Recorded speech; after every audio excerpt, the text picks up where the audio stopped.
17वें उपराष्ट्रपति का चुनाव 9 सितंबर को होगा। उसी दिन वोटिंग होगी, उसी दिन परिणाम भी घोषित होगा। चरणों में चुना जाता है उपराष्ट्रपति। उपराष्ट्रपति के चुनाव के लिए सबसे पहले निर्वाचक मंडल लिस्ट बनती है। इसमें लोकसभा और राज्यसभा के सभी निर्वाचित और नामित सदस्य शामिल होते हैं। राज्यसभा में 233 निर्वाचित सदस्य हैं और 12 नामांकित सदस्य हैं।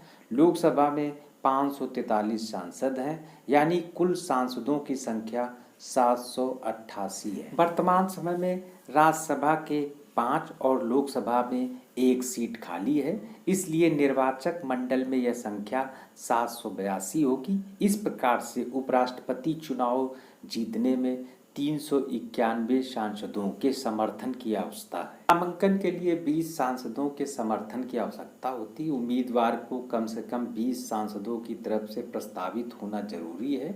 इसके अलावा 20 सांसदों का समर्थन भी होना चाहिए। सांसद ही मतदाता, इसलिए प्रचार सीमित होता है। हर सांसद मतपत्र पर प्रत्याशियों को प्राथमिकता के क्रम में 1, 2, 3 टिक करता है। वोटिंग तभी होती है जब एक से अधिक उम्मीदवार मैदान में होते हैं, अन्यथा एक उम्मीदवार होने पर प्रत्याशी निर्विरोध चुनाव जीत जाता है।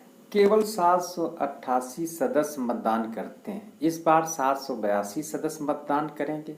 उनकी गणना भी कुछ घंटों में हो जाती है। जीत के लिए कुल वैध मतों का बहुमत यानी 50% से अधिक प्राप्त करना। उपराष्ट्रपति बनने के लिए 4 जरूरी योग्यताएं। वो भारत का नागरिक होना चाहिए, कम से कम 35 साल उम्र होनी चाहिए, राज्यसभा का सदस्य बनने की योग्यता होनी चाहिए, केंद्र या राज्य सरकार में किसी भी लाभ के पद पर वो आसीन नहीं होना चाहिए। वर्तमान समय में स्थिति, एनडीए गठबंधन के पास 422 सांसद हैं, जो बहुमत से 31 अधिक हैं, जबकि इंडी अलायंस के पास 312 सांसद हैं, बहुमत से 79 सांसद कम हैं। 48 सांसद किसी भी गठबंधन में शामिल नहीं हैं।